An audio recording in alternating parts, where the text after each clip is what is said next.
On Wednesday, outgoing President Joe Biden channeled Senator Bernie Sanders in his farewell speech. I want to warn the country of some things that give me great concern. This is a dangerous and that's a dangerous concentration of power in the hands of a very few ultra-wealthy people. And the dangerous consequences if their abuse of power is left unchecked. Today, an oligarchy is taking shape in America of extreme wealth, power, and influence that literally threatens our entire democracy, our basic rights and freedoms, and a fair shot for everyone to get ahead. We see the consequences all across America, and we've seen it before, more than a century ago. But the American people stood up to the robber barons back then and busted the trusts. They didn't punish the wealthy, just made the wealthy play by the rules everybody else had to. Okay, so first off, he is correct in the fact that there is an oligarchy. Oligarchy. All right, but it's not taking shape. It's already here. It already exists, and it's existed long before Joe Biden actually took over as president, and would have continued unabated even if Vice President Kamala Harris had beaten Donald Trump in the election. I mean, the fact that Joe Biden was president at all was a result of these powerful interests getting together to block someone who would actually fight them. Now, remember, back in 2016 and 2020, Bernie Sanders actually ran on fighting against the oligarchy, these moneyed interests, but he couldn't get past the Democratic establishment in the primary, which has been allies with moneyed interests since the Clinton era's triangulation and embrace of neoliberal economics. All right. As a result, most of the Democratic Party is enthralled to those very interests, okay, who also, by the way, own the Republican Party. I mean, look at Donald Trump's billionaire cabinet as an example of that. Look at it. Look at Elon Musk, who gave $250 million to Donald Trump's campaign, all right, through his super PACs. And so understand that, yes, that's a great example. That said, the DNC has also already allowed, for big money donations for a long time from billionaires and corporate interests. This is why there's not really a progressive agenda being pushed by the Democratic Party, okay? Democrats continue to push means-tested reforms into obviously incredibly broken systems, like healthcare, for example. They don't actually take bold, progressive policy stances that are incredibly popular, right? And look, they do take some policy stances that are popular, like on childcare, for example, but they don't actually push for the bold ones and don't really fight for them. I mean, and what do I mean? Raising wages to a living wage, for example, okay?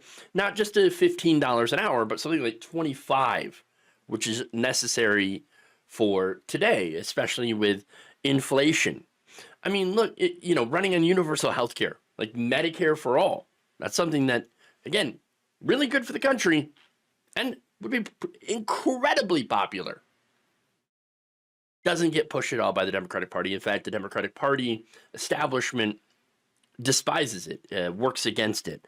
That said, funny enough, speaking of moneyed interests, speaking of billionaires, apparently Medicare for All may have actually a new fan in the billionaire Mark Cuban, who said this: "The facts are the ACA saved millions with pre-existing conditions and set standards for care." Right. It was supposed to be, the ACA was supposed to be just like a little bit of a start and eventually get us to a single-payer healthcare system. But that hasn't happened. So Cuban says, now, more than a decade later, with what we know now, it's time to take the insurance companies out of the mix. The subsidies they get are enormous. We don't need them as middlemen. Take the insurance companies out of the mix. I can't really take that other than, an endorsement of the idea of let's get the healthcare insurance industry out of healthcare completely and go to a Medicare for all single payer system. look, I think billionaires are a policy failure. I think they shouldn't exist, right? But occasionally they do have some good ideas, okay, once in a while. Broken clocks and all. That said, most of them, and again, I'm giving Cuban credit here, all right? Because, like, yeah, he's done some positive things, right? But, overall, most of them are about one thing, that's getting more money, okay? And during Biden's 4 years in power, they made a lot of money. The wealthiest 1% of Americans saw their wealth grow by a staggering $6 trillion. There was also record federal lobbying by these corporate interests, big pharma, big tech, big oil, all these very big things. I wish we had big poor, right, to lobby on behalf of poor people and working class people, but we don't have that.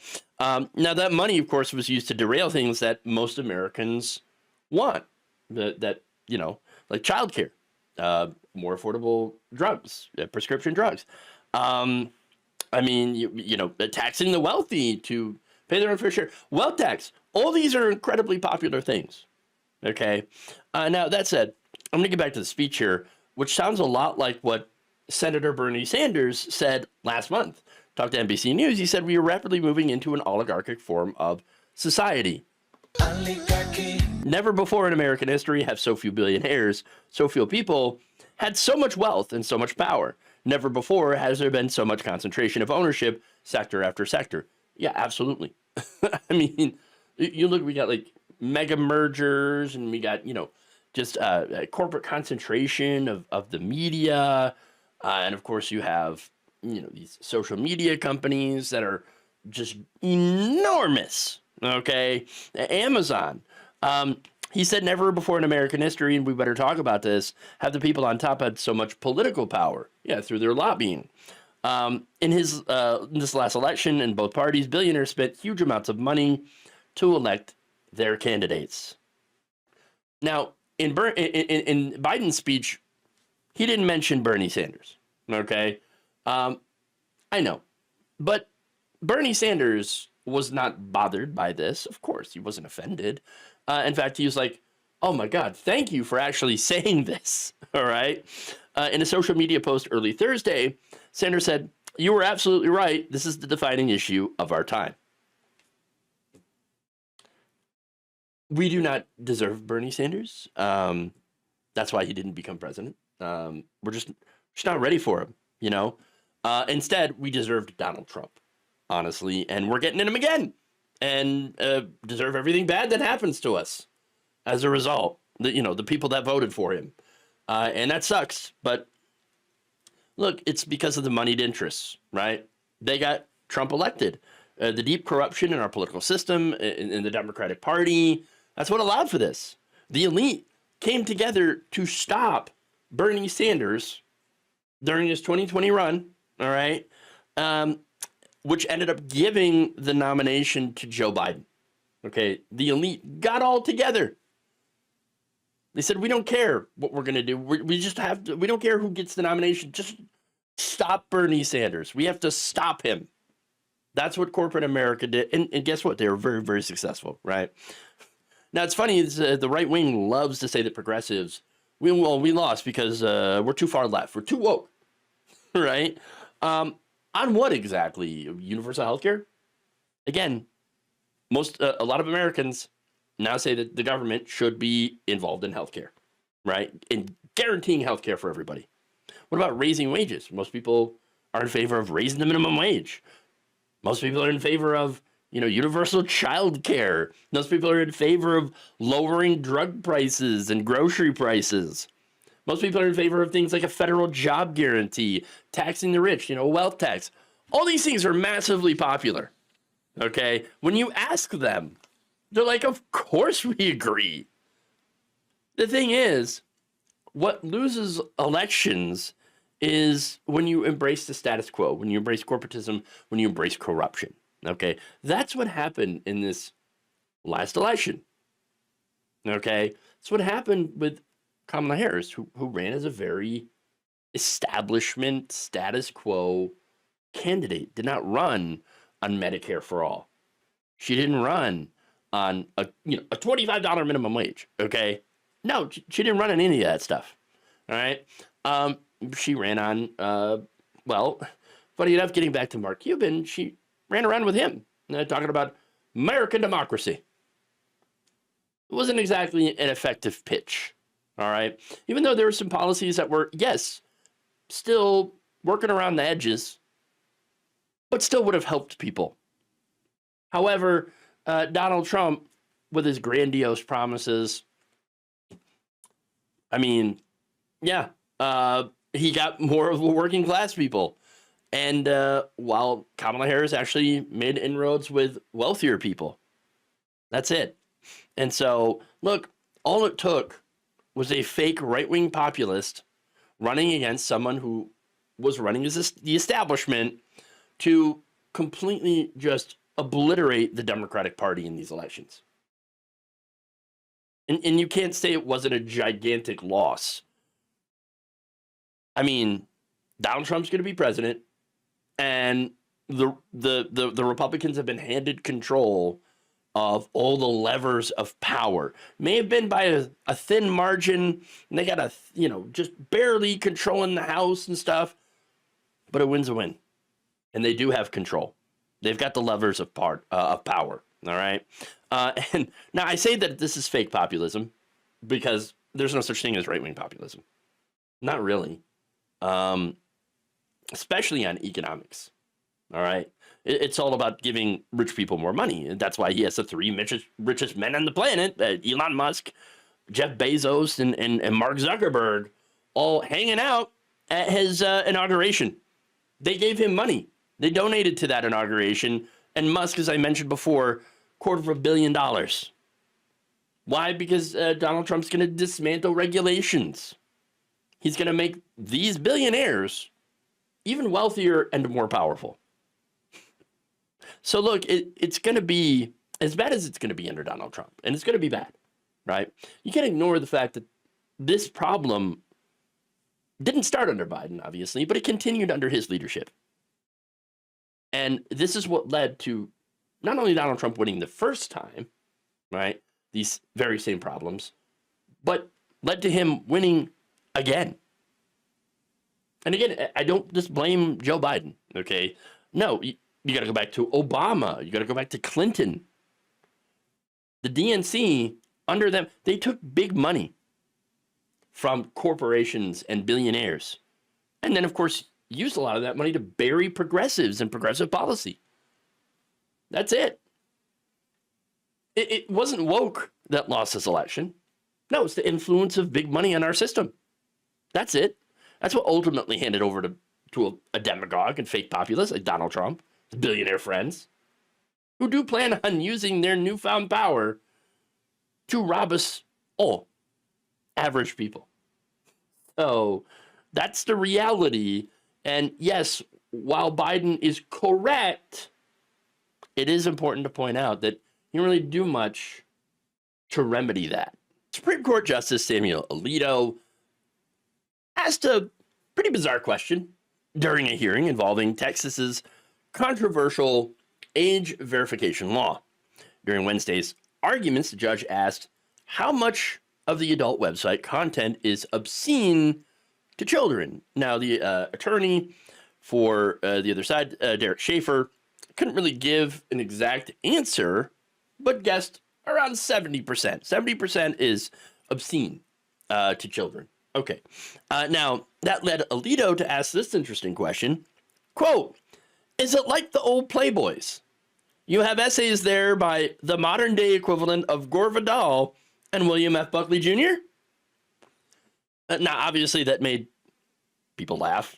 Schaefer laughed at it because it is a bit of a ridiculous question. I mean, yes, what about the essays, you know? The very famous Playboy essays that every man who was ever busted reading a Playboy or looking at it swears they were reading at that very moment.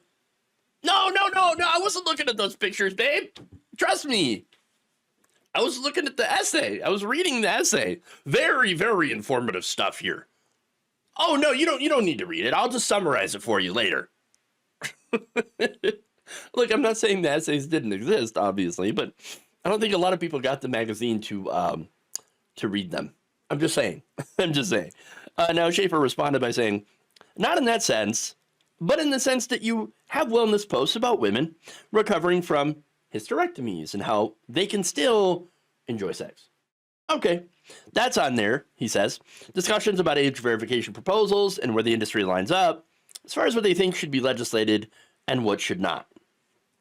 Okay, now here's the thing. Nobody wants children looking at that stuff, obviously. Of course. Is age verification the correct way to go about it? Not necessarily. Why? Well, making somebody have to give over their ID so they can look on, look at some of this smut online. It's kind of a violation of their privacy, having them on the record. I could definitely see ways that it could be weaponized against people. All right. Now, Alito's question brings up First Amendment issues, right? Since it, creates the impression that only the essays deserve any free speech protections and not the actual content that, again, it's adult content. People have the right to look at that if they want. Shouldn't be punished or penalized for wanting to look at that stuff. So nothing wrong with it, right? I think that there's better ways to protect children from accessing this content. And let's be honest, even if they do manage to access this content, like a 13-year-old, is it going to destroy their psyche? Probably not.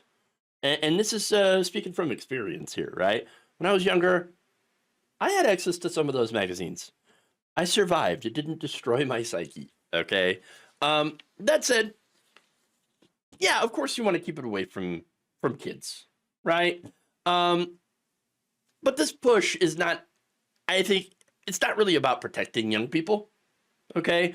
I think that every time, and I've seen this pattern before, that they claim that, oh no, we're gonna try to protect the children, we gotta protect the kids, right?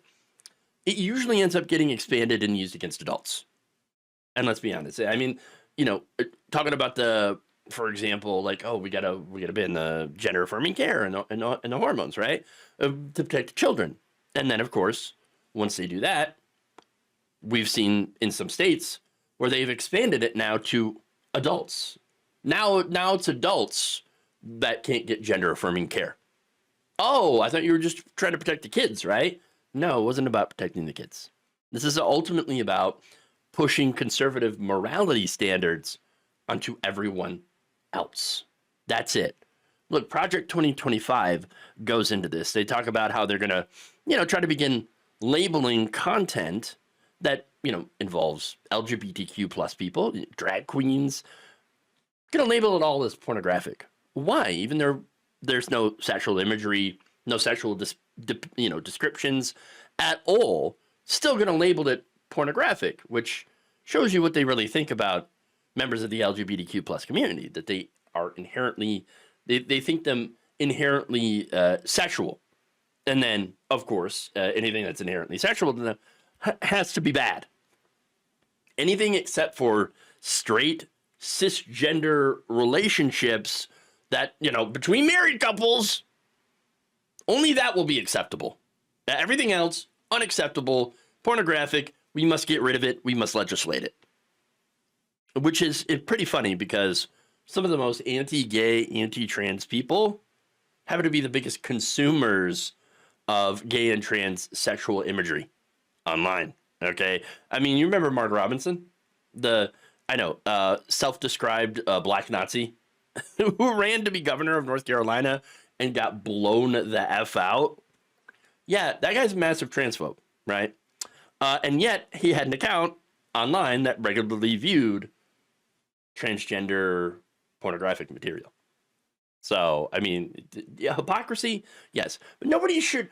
Here's the thing. I don't care what you personally look at on your off time. I don't care. People shouldn't care.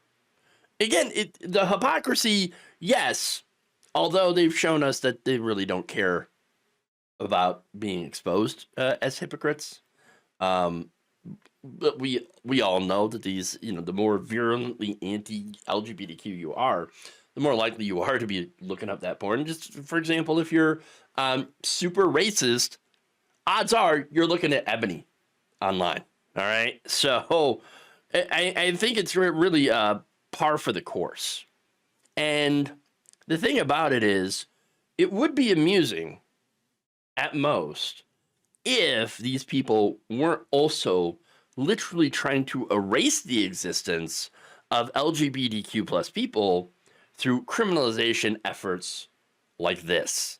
That is the next step. I mean, you know, you criminalize them first. You make it hard for them to access anything related to it online, and then you start criminalizing it, and it just absolutely goes downhill from there. Just let people access what they want. Shouldn't be a difficult thing, but for them, remember, right wing, in these issues, they do want to control your life. They want to get into your bedroom, onto your computer to see what you're looking at in order to judge you and ultimately control you.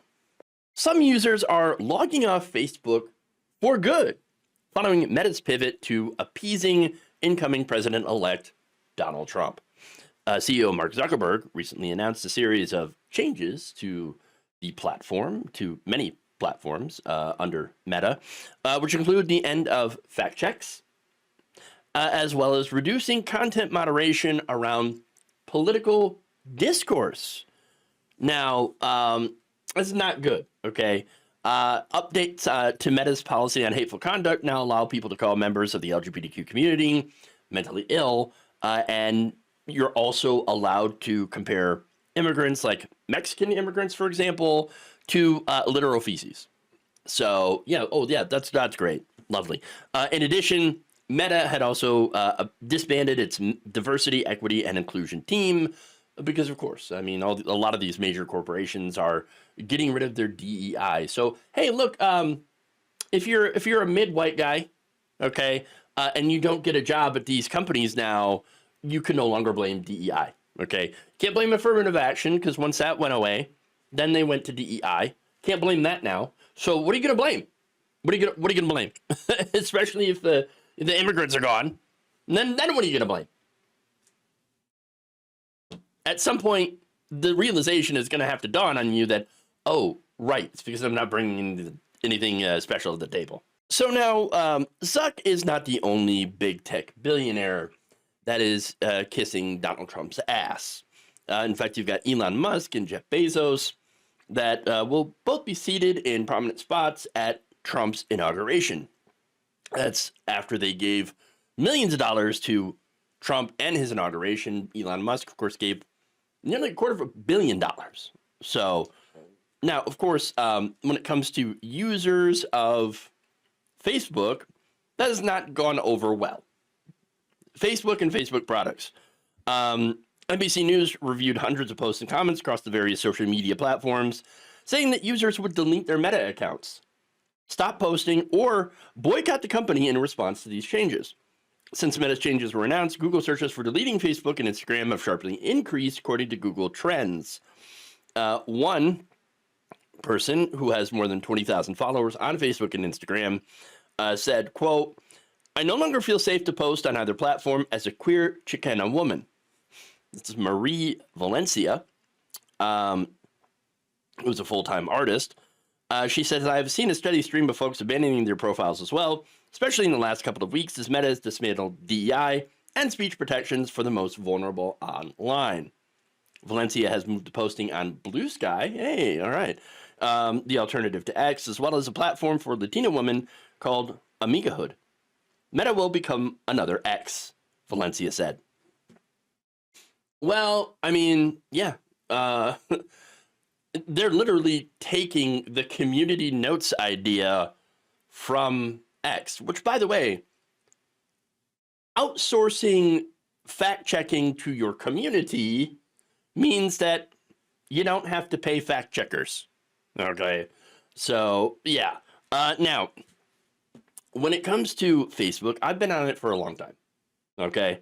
And outside of my fairly small community, it's pretty bad. All right, it's always been bad. Now that said, my page used to get a lot of engagement, most of it positive, some of it not so positive. And I'll be honest about that, right?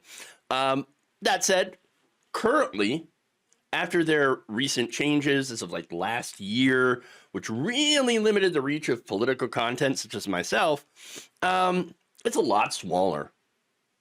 All right. That said, when it gets a lot smaller, aside from a couple of folks out there that are a bit negative, it's actually not bad. Look, the hate comments don't get to me. I'm fairly entertained by some of them.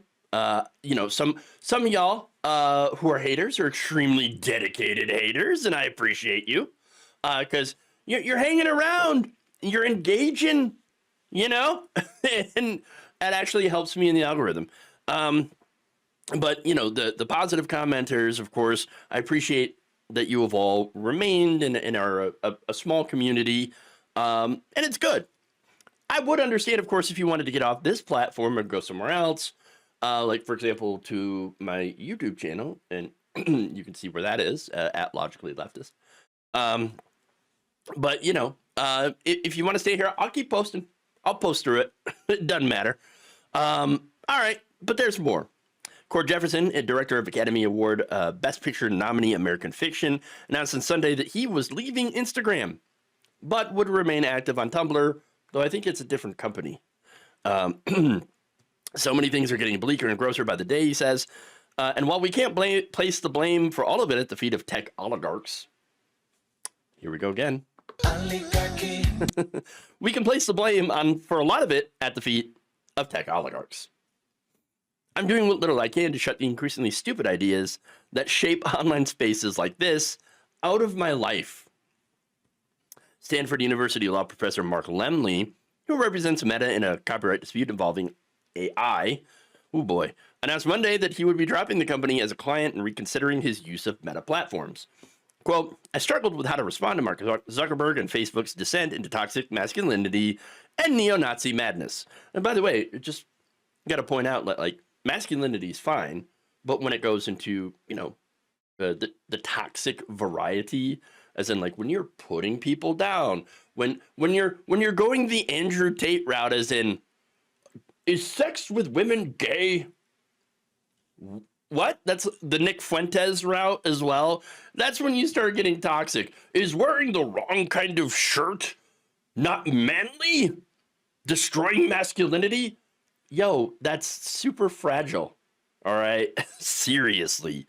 Can't stand it. Really? Ridiculous. But anyway, he says, getting back to Lemley, while I have thought about quitting Facebook, I find great value in the connections and friends I have here, and it doesn't seem fair that I should lose that because Zuckerberg is having a midlife crisis. I wouldn't say it's midlife crisis. I think it's more of like, not only am I scared of the incoming administration, so I am complying in advance, right? But also, I want to make more money. And that's ultimately Zuck's priority, is making that money. Got to make that money. All right. Now, Lemley said he did deactivate his account on Threads, Meta's X alternative, which is a dumpster fire anyway, and that he will no longer buy products from ads he sees on Facebook and Instagram. Now, here's the thing, right? I'm all for consumer revolts, right? I don't think this is going to change much overall. There's so many users on Facebook, and on Threads and things like that. But here's the thing: it doesn't actually have to make an effect. If you feel better by logging off Meta and not coming back, that's a good enough reason. If it helps your mental health. I mean, it doesn't have to be some big message, right? Or big movement, right? If it makes you feel better, if it helps your mental health, why not? Why stay in a place that makes you miserable? Okay. People, y'all need all the self-care you can get in these dark times. But as I mentioned, I'm a post through it, okay, until Zuck gives me the axe. and if I can, in that time, in between that time, make a few people feel better, help someone out, do a little good, that's enough for me. All right. Or, I can at least see some of the more entertaining and clever hate comments. So y'all might want to up your game, make me laugh. That said, Stacey Kess, founder of the nonprofit news organization Equal Access Public Media, did tell NBC News that she was very disheartened to see other people and organizations in the disability community continue to post on Meta platforms after their policy on hateful conduct was updated to allow calling LGBTQ people mentally ill, saying, "I just saw so many people still actively posting on Instagram, and I wondered how many of them knew about the policy change. It should be a hard line for both the disability and the LGBTQ community." Equal Access Public Media has issued their own statements concerning the policy change on their different pages, and said that EAPM condemns this policy, allows dehumanizing and ableist language. We will continue to post elsewhere, like, for example, on Blue Sky, where they have their largest following. Kess said, quote, "We don't feel like we're taking a moral absolutism kind of stance. We feel like we're just living our values by saying this is not okay. We'll continue to explore other options because we know that there are other options." Hey, that's cool. And look, there's not many other options, but they do exist, right? Blue Sky is a good example. I'm on there, but for other people, there's like Mastodon, and there's all sorts of different places that you could go. Okay. In fact, funny enough, this kind of relates a little bit to the TikTok ban that's coming. Okay. You have a lot of TikTok users and creators that have actually been migrating to a literal Chinese app known in the US as Red Note, okay, which is not for the US audiences, right? It's all in Chinese, but it has been described as China's answer to Instagram. And so you got a lot of people from TikTok going over there. Within the span of 2 days, more than 700,000 new users have joined Red Note. Many of these new American users say they had joined as an act of defiance against the TikTok ban, which I think is ridiculous. Why are we banning TikTok? Oh, we're worried about user information, but the Chinese government, and why? The U.S. government already has all our information.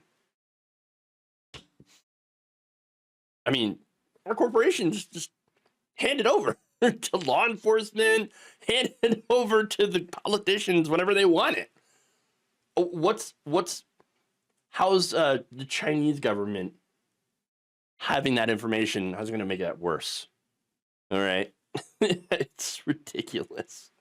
All right. So, but anyway, getting all these people to go and get a literal Chinese app, congratulations. But again, the whole point is, hey, there's options. There are options, and people are going to find those options that fit their values. So I think that should be the ultimate takeaway here, is if these companies are no longer serving a good purpose or any purpose at all, really, then yeah, go ahead and leave them, because at the end of the day, they need us way more than we need them. All right. I grew up in a generation that didn't have social media. I grew up without it. Life was fine. And if it comes down to it, we can go without it again. Coinciding with the announcement of a possible new ceasefire deal between the Israeli government and Hamas, a report has come out showing that the U.S. government's unconditional financial and diplomatic support of Israel has actively harmed the U.S. overseas. Now, this is from a new policy who put out a report, first obtained Wednesday by HuffPost, describes more than a dozen reasons why the country's unconditional support for Israel, particularly its actions towards Palestinians in Gaza over the last 15 months, is actually not in America's best national interest. Now, to be fair, most people have been saying this. A lot of people. Most Americans, when asked, are not in favor of unconditionally backing the Israeli government's assault on civilians. They want peace, right? And this desire may have played a fairly large role in why Kamala Harris lost her election bid against Donald Trump. She didn't come out in favor of demanding a peace deal. Instead, she's like, hey, you need to listen to me. Okay, I'm speaking right now. Probably not the best way to go. Okay, not really listening, but saying I'm speaking. Okay, when really, again, should be listening to people who are against a genocide. All right. Now, that said, a new policies co-founders, Josh Paul and Tariq Habash, they're former members of the Biden administration. Okay, because when this started and as it continued, a lot of members of the Biden administration resigned as a result of the unconditional support of Israel. Okay, they resigned, and here's what they wrote. Whether we're talking about American taxpayer money or whether we're talking about American freedoms, there's this assumption across much of the political establishment, again on a bipartisan basis, that unqualified support for Israel is the right thing. And the answer is not for America. It's not.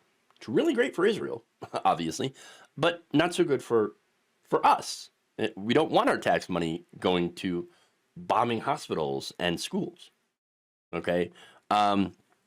She said, they said, while we're putting out this paper is in order to help Americans engage in that conversation and understand how the policy approaches and the political approaches that have been taken have been so harmful.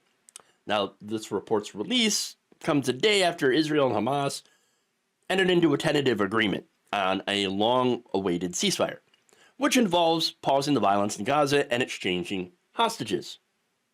Now, that said, it's not a done deal yet. Prime Minister Netanyahu is having some issues getting the Israeli far right on board with any peace deal, specifically Finance Minister Bezalel Smotrich, whose support he needs to keep his coalition intact and to prevent the religious Zionism party from quitting the government. So, again, he got this extreme right-wing coalition that managed to get him back into power. You don't want to lose that. So, no, of course, Smotrich insists on maintaining military control over the Philadelphia corridor, which is along the Gaza-Egypt border. That is a demand that has become a sticking point in these negotiations. It's a ceasefire. And so, because there is a chance that this could fall through, not good, right? Now, it's not because of Hamas, but because of Netanyahu's political ambitions to stay in power and to have a government. This is after, by the way, he was indicted for corruption. Now, Habash, who is a Palestinian American, did express some frustration that the Biden administration could have helped achieve a ceasefire because this ceasefire is pretty much identical to one that was rejected months ago. He's frustrated that the Biden didn't push it, didn't condition aid on getting to the table and accepting these ceasefires, this peace deal. Joe Biden, he said, coming into office, was expected to reestablish America's role on a global stage, right? He's supposed to bring us back into the fold, to bring honor back to America. And yet, despite that, ends his presidency overseeing and facilitating, indirectly, directly, however you want to say it, a genocide of the Palestinian people. Look, at the end of the day, that's what President Joe Biden is going to be remembered for, ultimately. And not the good he did do, because he did do some good. I mean, American Rescue Plan, capping insulin for certain people at $35. The jobs record, okay? Labor gains under his watch. Labor rights under his watch, all right? The FTC under Lena Khan. He's not going to be remembered for any of that. He's going to be remembered as Genocide Joe. And so all he had to do was say, okay, we're not just going to give you unconditional aid. Okay, we need to see some movements towards a peaceful solution between y'all. All right, two sides, obviously, with the release of hostages. Okay, on both sides, because the Israeli government has been holding Palestinians imprisoned, sometimes with even no charges, okay, just being Palestinian, right, in their prisons, release those hostages to have an exchange and to work towards a lasting peace deal. But he didn't do that. And not only that, but Biden didn't condition stopping the illegal settlements being built, the displacement of Palestinian families. Biden could have used his political leverage, our leverage, the money that we give Israel, to try to force them to the negotiating table. He did not do that, and now, of course, it's too late. Kamala Harris lost the election. Donald Trump is coming in, and there you go. And Trump, by the way, is going to try to take, he's already attempting to take credit for this tentative deal. Now, both Paul and Habash stressed that the arguments in their report against unconditional support for Israel transcend political parties and individual short-term leaders. Instead, they said that the United States requires a much bigger upheaval of its foreign policy. I agree with that 100%, that over the past years led to the country's isolation at the UN, projected weakness for letting Israel cross red lines repeatedly without accountability, and loss of international credibility for acting in defiance of democratic values that it preaches. I think now what you have enabled is the world to believe that they have to move forward without the United States. And I think that is extremely dangerous for America on the global stage. And people feel like America should not be the first ally they think about, Habash said. At the end of the day, there is no American interest of value more fundamental than the freedoms available to the American people. And when those are jeopardized, when students cannot peacefully protest, when academics cannot peacefully write papers, when members of Congress cannot freely speak their mind, Rashida Tlaib, of course, talking about the student-led protests, often led by Jewish students that were wrongly smeared as anti-Semitic, and you even had, pro-genocide protesters coming and attacking peace protesters, okay? And yet you still had the peace protesters getting smeared as the violent ones. I mean, that's what they're talking about. And we've all seen this unfold in front of our eyes, okay? When people lose their jobs because of what they say, Habash continues, which, by the way, that's cancel culture, right? That is, first of all, undermining the ability to even get to a set of policies that are in our interest. And second of all, it's very concerning as a precedent because of what is applied first to the debate around policy on Israel and Palestine will be applied to debate in other areas. And that is something that should send a chill down the spine of every freedom-loving American.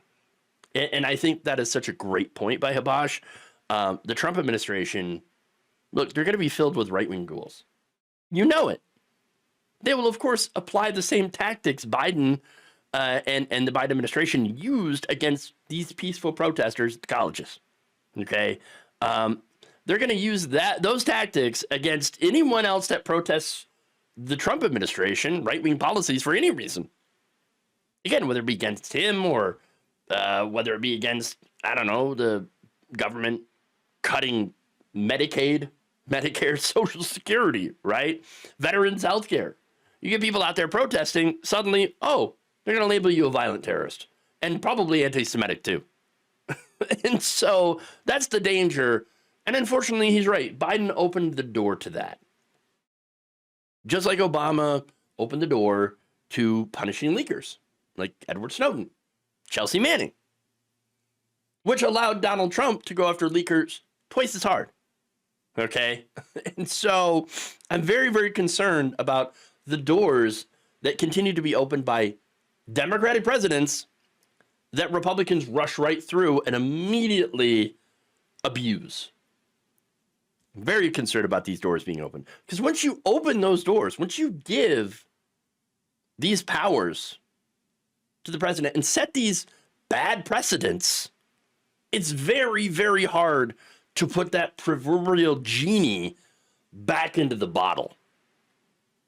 And so that's, once again, part of Biden's legacy that is not so good. Thank you for watching. If you enjoyed this video, please like, share. share, subscribe, hit the bell icon in order to get notified whenever a new video is released. And if you want to support independent, progressive media through this difficult time where it seems like everybody is shutting down, you can become a member on our YouTube page, you can become a subscriber on Facebook, or you can go to my Patreon. It's patreon.com/Jeff Waldorf. Thank you.